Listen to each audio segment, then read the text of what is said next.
அப்துல் கலாம் கனவு காணும்னு சொன்னார். இவர் அதோட ஒரு படி மேல போய் உங்கள் கனவை சொல்லுங்கள், உங்க கனவை சொல்லுங்க. இவர் நிறைவேற்றணும். ஆமா எனக்கு நயன்தாரா போகணும். இவர் கனவை நிறைவேற்றுறா? இவங்க கேப்பா நயன்தாரா எனக்கு கல்யாணம் பண்ணி வைன்னு கேப்பான். நயன்தாரா எனக்கு கல்யாணம் பண்ணி வைன்னு கேப்பான். நயன்தாரா எனக்கு கல்யாணம் பண்ணி வைன்னு கேப்பான். நயன்தாரா எனக்கு கல்யாணம் பண்ணி வைன்னு கேப்பான். இவர் கனவு நிறைவேற்றுவாரா? பெரிய கட்சின்றீங்க, அதில் மூத்த தலைவராக இருக்கணுன்றீங்க. சிபி சங்கம்னா ஒரு பேர் போனவனா இருக்கிற நீ பேசலாமா? சரி, அவனை பேச விட்டு நீ அடங்குனியாடா பழனிசாமி? ஒரு பொண்ணு அந்த மாதிரி பண்ணலாமா? அவங்க வீட்லேயே குடும்பத்தில் பெண்கள் இருப்பாங்க. பெண்கள் அந்த மாதிரி தப்பாக அவங்க வீட்டில் இருக்கிறவங்களே அவர் கூப்பிட்ற மாதிரி தானே. அக்கா தங்கச்சிங்களா, தாய் பெற்ற தாயெல்லாம் கூப்பிட்ற மாதிரி தானே அவர் அந்த மாதிரி பேசுறது. பேசுறேன்னா ஒரு பேச்சு எது ஒன்றா பேசலாம் சார். பேசுறதுக்கு வாயிருக்கு எது ஒன்றா பேசக்கூடாது. எந்த கட்சியாக இருக்கட்டும், அவங்க கொடுக்குறேன்றாங்க. வாங்குறதும் வாங்காதான், அரசியல் வந்ததுக்கு அப்புறம் அவங்க கொடுக்குறதும் கொடுக்காத, அது அவங்க இஷ்டம். இவனுங்களுக்கு அந்த கட்சியுடைய அருமையே தெரியாமல் அந்த பொம்பளையும் போட்டு தள்ளிட்டு இப்போ கூட்டு களவாணி வேலை பண்ணதும் இல்லாமல் இவனை எந்த கட்சிக்கு அடிமையாக இருந்து எந்த கட்சிக்காரன் இவனுங்களை தூண்டி விட்டு பேச சொல்கிறான்னு தெரில. இவ்வளோ நடந்திருக்கு. நீ இது வரைக்கும் ஒரு முதலமைச்சர் ஆக போகிறேன்ற ஆவரே ஆகல, அது அப்பல்பட்ட கதை. நீ இது வரைக்கும் ஒரு வார்த்தை கேட்கல. பொறுப்பில் இருக்கிறவங்களுக்கு புத்தி இல்லைன்னு நினைக்கிறேன் நான். அவரை பெற்றவங்க ஒரு தாய் தானே. இதை தட்டி கேட்காத பழனிசாமி வீடு வீடாக போய் எந்த மூஞ்ச வச்சுன்னு ஓட்டு கேட்பான். 82லேருந்து அண்ணன் இருந்தவன் நான். எனக்கே இப்படி கொதிக்குதுன்னா மற்ற பேருக்குலாம் எப்படி இருக்கும்? ஒரு பெண்ணை யாருமே இப்படி பேசக்கூடாது, இழிவுபடுத்தி. அவங்க நல்லதுக்கு கேட்குறாங்க, அவங்க கனவு என்னன்னு சொல்லி அது முடிஞ்சால் சொல்லணும், இல்லாட்டினா இல்லை வேணான்னு விட்டுறணும். அதை விட்டுட்டு எனக்கு நயன்தாரா வேணும் அப்படின்னா என்ன அர்த்தம்? இது தாய் குலத்துக்கே ஈழ்வு. இது எந்த கட்சியாக இருக்கட்டும், அரசியல் அப்பால்பட்டது. ஒரு பேச்சு பேசுகிறேன்னா அது இன்னும் யோசித்து பேசணும். முன்னாள் தலைவராக இருந்தவங்க, நீங்கள் ஆளுங்கட்சியில் இருந்தவங்க, என்ன எல்லாத்துலேயும் ஒரு பொறுப்பில் பெரிய பொறுப்பில் இருக்கிறவங்க இதுமாரி பேசக்கூடாது. நம்ம 4 அக்கா தங்கச்சியோட பிறந்திருக்கோம், நீ அக்கா தங்கச்சியோட பிறந்திருப்பா, நீ உனக்கு பொண்டாட்டி பிள்ளைங்களாம் இருக்கும். உங்கள் வீட்டில் இருக்கிறவங்க யாருன்னா கூப்பிட்டா நீ சும்மா விட்டுருவியா? அதான் நாங்கள் எந்த இதில் சார் நாங்கள் போயிட்டு எல்லா இடத்துக்கும் போகணும் வரணும். அப்போ நாங்கள் எதை வச்சு அவங்க ஓட்டு கேட்டால் நாங்கள் எப்படி நாங்கள் ஓட்டு போடுறது? ஒரு பொண்ணு அந்த மாதிரி பண்ணலாமா? அவங்க வீட்லேயே குடும்பத்தில் பெண்கள் இருப்பாங்க. பெண்கள் அந்த மாதிரி தப்பாக பேசக்கூடாதுல்ல சார். அதாவது பெண்கள்னா என்னன்னு முதல்ல தெரியாத முட்டாள் கட்சியில் இருக்கிறான். அவங்க ஒரு முட்டாளுங்க தான் இந்த மாதிரி வார்த்தையெல்லாம் பேசுவாங்க.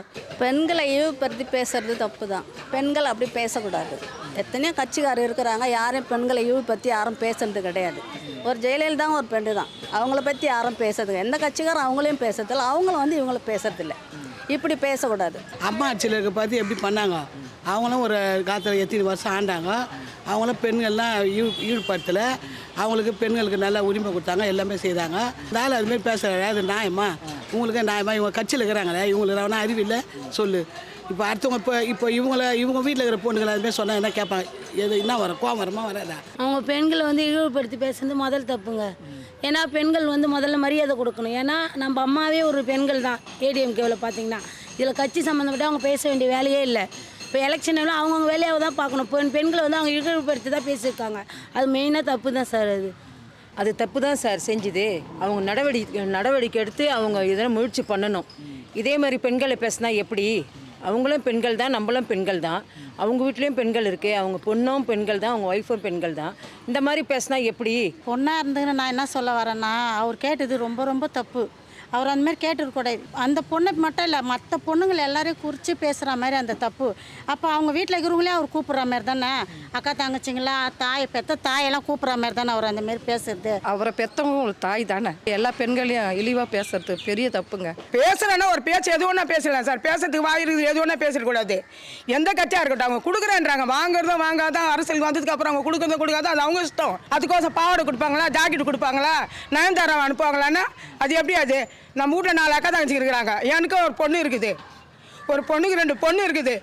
என் பொண்ணை கேட்டானா நயன்தாராவை கேட்டானா தப்பு தானே? அது ரொம்ப கண்டிக்கப்பட்டது. இது பெண்கள்னா என்ன? அந்த கட்சியில் ஒரு பெண்ணு இருந்து 4 வருஷமாக இருந்தாங்க. 4 வாட்டி ஜெயிச்சாங்கல்ல, அந்த கட்சியில் தானே இருந்தான் இவன். அவங்க இருந்திருந்தால் இந்த மாதிரி பேச விட்டுருப்பானுங்க. பேச விட்டுருப்பாங்களா? பேச விட்டுருக்க மாட்டாங்க. ஆனால் இவனுங்களுக்கு அந்த கட்சியுடைய அருமையே தெரியாமல் அந்த பொம்பளையும் போட்டு தள்ளிட்டு இப்போ கூட்டு களவாணி வேலை பண்ணதும் இல்லாமல் இவனை எந்த கட்சிக்கு அடிமையாக இருந்து எந்த கட்சிக்காரன் இவனுங்களை தூண்டி விட்டு பேச சொல்கிறான்னு தெரில. அவன் தூண்டி விட்டு பேசிட்டு டெல்லிக்கு போயிடுவான். இவன் உள்ளூரில் தமிழ்நாட்டில் இருந்து உதவாங்க போகிறது இவனுங்களாக தான் இருக்கும். நயன்தாரா வந்து ஒரு கேஸ் போடணும். அவங்க வந்து நடிகை வந்து நாங்கள் அவங்களுக்கோசம் சப்போர்ட் பண்ணுறோம். இது மாதிரி பேசுறது ரொம்ப தப்பு. எல்லா கட்சியிலேருந்தும் எல்லாம் பண்ணுறாங்க கொள்கிறாங்க. அதுக்கு அவங்க ஒரு இது சொல்லுவாங்களா? இது வந்து நயன்தாரா மேடம் கண்டிப்பாக இதுக்கு ஒரு நடவடிக்கை அவங்க வந்து ஒரு கேஸ் போட்டு இதுக்கு வாதாடணும் சார். கண்டிப்பாக இவங்க நான் பண்ண அண்ணா திமுக ஆச்சு. இங்கே பாருங்க, 82லேருந்து அண்ணா திமுகவில் இருந்தவன் நான். எனக்கே இப்படி கொதிக்குதுன்னா மற்ற பேருக்குலாம் எப்படி இருக்கும்? ஒரு அளவு இருக்குங்க எல்லாமே பேசுறதுக்கு. வாய் இருக்குது, எது ஒன்றா பேசக்கூடாது. அவர் பேசுனது தவறுன்னு அவர் சொல்லலையே. இது மாதிரி பேசக்கூடாது, இப்படி பேசினா நம்மளுக்கு யார் ஓட்டு போடுவாங்க, இது பேசுனது தவறுன்னு அவர் எடப்பாடி தான் முடிவு எடுக்கணும். அப்போ உனக்கு எப்படி யார் ஓட்டு போடுவாங்க? என் ஓட்டை இந்தமாரி நானே வராது முதல்ல ஜெயிக்காதானே, இப்போ நீ இதுமாரி பேசினா ஏன் பேசுகிறேன்னு அவர் தூண்டி விட்டு வேடிக்கை பார்க்குறாரா இல்லை பேச வச்சுட்டு வேடிக்கை பார்க்குறாரான்னு தெரியல. பேசக்கூடாது. இவ்வளோ நடந்திருக்கு. நீ இது வரைக்கும் ஒரு முதலமைச்சர் ஆக போகிறேன்ற ஆவரே ஆகல. அது அப்பல்பட்ட கதை. நீ இது வரைக்கும் ஒரு வார்த்தை கேட்கல. இந்த மாதிரி பேசிட்டியாப்பா, நாளைக்கு நான் எப்படி ஆளுங்களை விட்டு ஓட்டு கேட்பேன்னு. இவரு மன்னிப்பு கேட்ட ஆகணும் நயன்தாரா கிட்ட பேசுனது தப்புன்னு சொல்லிட்டு மன்னிப்பு கேட்ட ஆகணும். நயன்தாரா என்ன யாருங்க? அவங்க படம் நடிக்கிறாங்கன்னா தப்பானுங்களா? நான் கேட்குறேன். படம் நடிக்க வராங்கன்னா அவங்களுக்கு அது ஒரு தொழிலுங்க. அது இப்போ இவரு கூட தான் போகிறாங்க அங்கே தொழிலுன்ட்டு போகிறதுனால அவர் எல்லாம் தப்பான அந்த இது இப்போ சொல்லுவாங்கள்ல, அந்தமாரி அவங்க தொழில் நயன்தாரா நடிக்கிறது அவங்க தொழில். அதை வந்து தப்பாக யாரும் பேசக்கூடாது. பெரிய கட்சின்றீங்க, அதில் மூத்த தலைவராக இருக்கணுன்றீங்க. சிபி சங்கம்னா ஒரு பேர் போனவனா இருக்கிற நீ பேசலாமா? சரி, அவனை பேச விட்டு நீ அடங்குனியாடா பழனிசாமி? உனக்கு என்ன யோகித்தை இருக்குது சொல்லு? கட்சி வளர்க்குறதுக்கும் தகுதி இல்லை. கட்சியை பற்றி அதாவது திராவிட முன்னேற்ற கழகத்தை பேசுறதுக்கு இவங்களுக்கு தகுதியே கிடையாது. தகுதி இல்லாத பசங்கள்லாம் வந்து தகுதி இழந்து பேசுகிறானுங்க. இது வந்து நல்லது கிடையாது. 2026 மே மாதம் 5ஆம் தேதி இதுக்கு பதிலடி கொடுக்கணும். எல்லாம் டவுசர் அவுத்துன்னு ஓட போகிறானுங்க.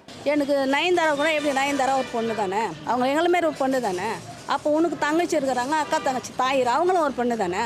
அவங்கள மற்ற கட்சிக்கார கேட்டால் நீ சும்மா இருப்பியா? நீ கேட்கறது தப்பு இல்லையா? அது கேட்கக்கூடாது. அப்படி எல்லா சிலையுமே தான் புடவை தான் கொடுக்குறாங்க. புடவை வேஷ்டி ஜாக்கெட்டு பாவாடெல்லாம் எப்படி கொடுப்பாங்க? அது நம்ம தான் எடுத்துக்கணும். இதெல்லாம் கேட்குறது தப்பு தானே. பொறுப்பில் இருக்கிறவங்களுக்கு புத்தி இல்லைன்னு நினைக்கிறேன் நான். பெரிய பெரிய அதிகாரத்தில் இருக்கிறாங்க. நம்ம வீட்டில் சகோதரி இருக்காங்க, நம்ம வீட்டில் தாய் குழந்தை இருக்காங்க. அடுத்து இது கொடுக்குறேன்னு சொல்லிட்டு அது கொடுப்பாங்களா இது கொடுப்பாங்களா? தப்பு. புடவை கொடுக்குறாங்க, பாவாடை யார் கொடுப்பாங்கன்னா பாவாடை யார் கொடுப்பாங்க? ஏதோ ஒரு கட்சி முறைன்றதில் கொடுக்குறாங்க. அதுக்கு அவங்க பாவாடை யார் கொடுப்பாங்கன்னு கேட்குறது தப்பு தானே, கேட்கக்கூடாது. இல்லை நாங்கள் கொடுத்து அனுப்புகிறோம் அவங்களுக்கு பொழைஞ்சாயிட்டு கட்டிக்கிட்டோம். என்ன இதுமாரி பேசுகிறாங்க? எடப்பாடி கேட்கக்கூடாதா? அவன் இதுமாரி அவனுக்கு புத்தி இல்லாத வேலை பண்ணிட்டு இதுமாரிலாம் பண்ணிட்டு வரானுங்கள. மக்கள் இதுமாரி அசிங்கமாக பேசுகிறாங்களா? எப்படி அதுக்காக? விஜய்னா விஜய் குத்தா இருக்கட்டும். அந்த ஆளுக்கு அறிவில்லை. அவன் சின்ன பிள்ளைக்கா பையனாச்சு அவன். இவங்க எந்த காலத்துல தான் ஆடுறாங்க. ஏங்க எடப்பாடியா அவர் வேஸ்ட்டுங்க. அவர் எடப்பாடி எதுக்குமே லாகி கிடையாதுங்க. அவர் என்னங்க பண்ணார்? அவர் என்னங்க செஞ்சார் பெண்களுக்கு? எடப்பாடி சொல்லுங்கள், என்ன பண்ணார்? ஒரு பிள்ளைங்களுக்கு என்ன குத்தாரா? லாக்டவுன் போட்டாங்க, அவர் ஆட்சி இருந்தது. அவர் ஆட்சியில் என்ன செஞ்சார்? லாக்டவுனில் ஒன்றுமே செய்யலை யாருக்குமே. எல்லாம் அதாவது பட்டினியும் பசியமாக தான் இருந்தாங்க. இதை தட்டி கேட்காத பழனிசாமி வீடு வீடாக போய் எந்த மூஞ்சை வச்சுன்னு ஓட்டு கேட்பான்? சொல்லுங்க பார்க்கலாம். என்ன கரைச்சி ஊற்றுவாங்க இவன் தலையில்? எதில் அடிப்பாங்க? பொம்பளையை முறத்தால் வரைச்சி புளியை வரட்டின கதை மாதிரி இவனை முறத்தால் அடிச்சு தான் வெட்ட போகிறாங்க. அதுக்கு 4 நெருங்கிருச்சு. இப்போ வந்து புடவைன்றது இயல்பாக எல்லாரும் ஒரு கொடுக்குறாங்கன்னா ஒரு மானத்தை காப்பாற்றுறது தான். அது ஜாக்கெட் பாவாடை கொடுக்குறதுக்கு எதுவும் கிண்டல் பண்ணி பேசுகிற மாதிரி. இப்போ ஒரு ஆட்சியில் இருந்துக்கிட்டு அந்த போஸ்டிங்லேருந்து அதுக்கு உண்டான மரியாதை அவர் கொடுக்கணும். அந்த மரியாதை இது பண்ணி இகழ்வுபடுத்தி பேசக்கூடாது சார். ஆனால் இந்த கட்சியில் இருக்கிற எல்லாமே அந்த பொம்பளை செத்ததுக்கு அப்புறம் அவதூறுவாக பேச ஆரம்பிச்சுக்கிறானுங்க.